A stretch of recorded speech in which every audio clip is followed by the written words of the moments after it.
Thanks for saying that. Thank you, Phil. So now we all know the answer to the question, why did the chicken cross the road? It was apparently a fit of antinomian behavior.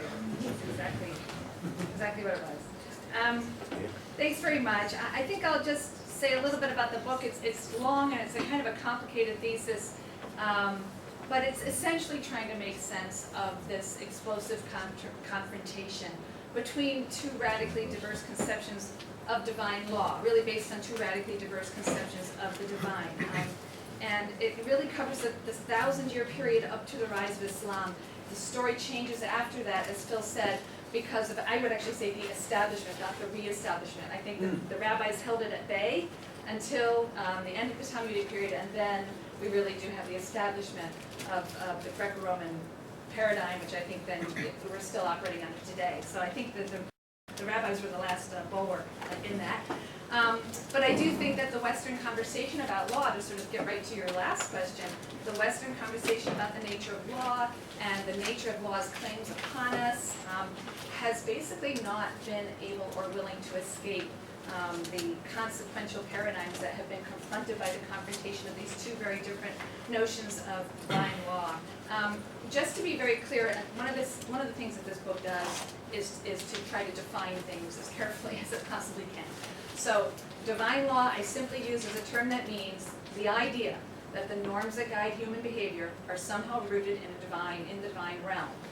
But the Greco-Roman world and the biblical and rabbinic world have very different notions about what it is for norms to have some connection to the divine. So in much Greek thought, divine law is divine because it expresses a profound structure of a permanent natural order. And this is really the classic contribution of the Stoics. We can trace it back a little bit earlier, certain ideas, but the Stoics, essentially both the Stoics and the biblical writers, were trying to find ways to ground the conventions that govern society in something other than just the conventions that govern society. They wanted to give them deeper, stronger roots, so they had some sort of stronger claim on our fidelity. And for the Greeks, they did it by grounding it in some permanent rational order embedded in nature and called it natural law. For the Stoics, God is nature, nature is God, therefore natural law is divine law, and they coined the term theos nomos. But it refers to a rational, an unwritten order. These are its characteristics. It is an unwritten, rational order that is universal, true, and immutable. Those are the characteristics of natural law. And in Greco-Roman thought, there's an automatic binary. That means that if that is what divine law is, then there are human laws. There's a binary, divine law and human laws. And human laws are everything divine law is not. Human laws are written, they're particular for a given society, they're not rational necessarily, they're grounded in the will of a sovereign being, and they are enforced coercively, right? So they are exactly the opposite, most important, written and unwritten. Right? My claim is after setting out in the first chapter various Greco-Roman discourses of both divine law and human law, so that people understand the characteristic attributes that Greco-Roman society in the philosophical tradition attributed to divine law and to human law. Then you turn to the biblical story, you realize this is just a different universe, right? In biblical divine law, they're talking about the Torah given to Moses at Sinai. That's the dominant understanding of divine law. A written set of rules that express the positive will of a sovereign being coercively enforced. All of the characteristics that in the Greco-Roman world are attributed to human law. And that is precisely what creates the cognitive dissonance for Jews living in antiquity from the 3rd century on, when Hellenistic ideas of divine and human law, that binary, begin to penetrate the eastern end of the Mediterranean, and Jews look at their biblical heritage, which is a divine law, but it consists of written rules and commands expressing the will of a divine sovereign coercively enforced. And it doesn't seem to look anything like what the surrounding culture, a rather triumphant culture, says divine law should look like. And so there are essentially, as Phil outlined, 3 different responses to that cognitive dissonance. The first being that of people who said, wait, yes, they are exactly the same. Our divine law is divine law just like yours. And so you have the rationalists like the letter of Aristeas, 4th Maccabees, Philo, who try to attribute to the Mosaic law, right, all of the characteristics of divine law and the Greco-Roman understanding of divine law. Letter of Aristeas and 4th Maccabees claiming it's rational, it is philosophos logos. If you just read the dietary laws and the purity laws allegorically, you see they have a deep reason and rationality. And Philo, of course, going so far as to argue that it has all of the attributes. It is true, it is rational, it is universal. It's the law of the cosmopolis. Someday all the nations will realize and follow the law of Moses.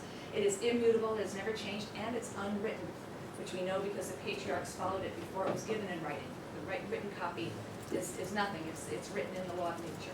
The second response, as you said, is that of Paul, who essentially looks at the biblical tradition, has those same two categories from Greco-Roman thought, right, of the natural law and human law, and says, well, it's written and it's positive and particular and temporary, came into existence at a certain time. It's clearly just the laws of Moses, a man, and we can dispense with it and follow the natural law written on the heart. But the bulk of the book is dedicated to what I see as really the most fun, which is the rabbinic response, which is a third response, and that response is simply to walk away from the Greco-Roman dichotomy and say, who says that natural law is universal? Who says that natural law is aligned with truth? Who says that natural law is rational, necessarily, and who says that it is immutable? And the rabbinic construction of a very different notion of divine law is what occupies each of the last chapters. There's a chapter looking at the Torah and truth and arguing that the Torah is not always necessarily identified with the truth. Now, of course, we don't have in rabbinic literature something really comparable to aletheia, or the Greek notion of truth as some sort of abstract form. So I have to come up with a functional equivalent, and I look at three different measures of an objective standard against which the Torah can be measured, and show that in each case the Torah is not responsible for meeting up with or matching that objective measure, whether it's formal truth, logical truth, whether it's judicial truth, or whether it's ontological truth or reality. The Torah can defy all of them, and that's a highly nominalist posture, I argue. Then there's a chapter looking at the Torah and rationality and showing that the Torah is not necessarily rational. It has some rational elements, but it also contains arbitrary elements. So that unlike Philo and the letter of Aristeas, the rabbis are quite happy to say, there's nothing rational about this particular law. It's only it's there just to show, for us to provide an opportunity to show obedience in a very Yeshayahu Leibowitz kind of way. And then a chapter looking at the Torah and immutability and showing that, of course, in the rabbinic view, the Torah is, in fact, mutable and changeable, and that is, in fact, as Phil said, the mark of its perfection and the mark of its divinity, and not the opposite. And again, in the last chapter, there is the sort of moment where I say, well, if the rabbis talk about the susceptibility of the Torah to moral critique, to human modification and moral critique, and there are something like 140 passages in rabbinic literature where the rabbis argue and give a moral critique of the law, does that mean that they think there is some sort of natural law position that one can occupy in order to stand against and critique the law? And I say, no. I really don't see any natural law position, not in the Bible, not even in the Abraham case. Actually, you'll notice that justice loses and mercy wins in that case. I don't think that's proving any kind of natural law at all, the Abraham argument with God. And I don't think we have that notion in rabbinic literature as well. Their critique of the Torah always comes from a sort of phronesis, Aristotle's term for just a practical judgment, sort of, just a moral outrage, but not because of certain goods that exist in nature that they use and hold against the Torah. So it's a long and complicated story, but it's one that I think required excavation, because as Phil said, in the medieval and modern periods, let me back up and say, I appreciate the point that you made about the rabbi's self-mockery. One of the questions you have to ask yourself when you do a work of intellectual history of this kind is this really there, or am I seeing it? And what I really enjoyed about writing this book was identifying for each chapter, identifying places where the rabbis depict themselves in conversation with a non-Jew, with a heretic, with a Roman, a matronita, or sometimes it'll be in the mouths of a Pharisee and a Sadducee. They'll depict themselves in conversation with some other who is mocking them for their view of divine law. Really, a God would tell you that you have to cut the neck of an animal this way? That's crazy. That's not a divine law, right? Really, a divine law would be that arbitrary and irrational? Really, a divine law could overcome ontological truth? If the calendar is the calendar, it's the calendar. The court can't declare it another day. The fact that they can depict themselves being mocked for their construction of divine law, I think is good support for the fact that they were aware of the Hellenistic prevailing Hellenistic idea that divine law is universal, rational, unwritten, true, and immutable, because they can place that view in the mouths of others and depict themselves in debate. But this is an idea then that does fade post-Talmudic. Towards the end of the Talmudic period, you see pushback. In every chapter I show passages, particularly in the later levels of the Babylonian Talmud, where they're pushing back, and you can see that this idea is already now starting to enter Jewish thought.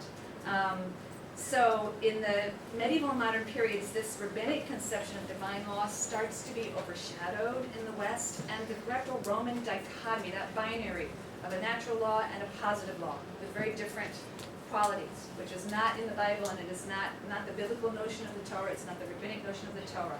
The positive written laws governing society are the divine law. There's no binary. But this dichotomy starts to enter the Western monotheistic traditions to greater and lesser degrees. It's definitive, of course, for Christianity.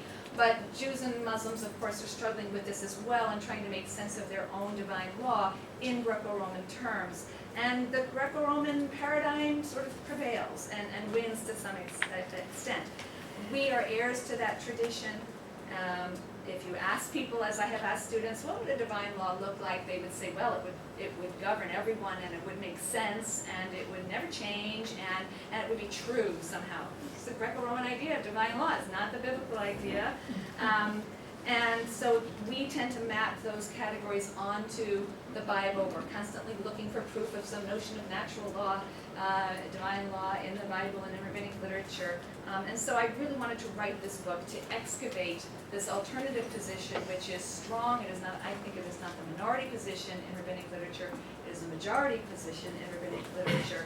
And I think there's something to be gained from bringing the rabbinic construction of divine law out of the shadows and from considering the possibility that a law and a text can be divine without being universal, absolute, unchanging truth.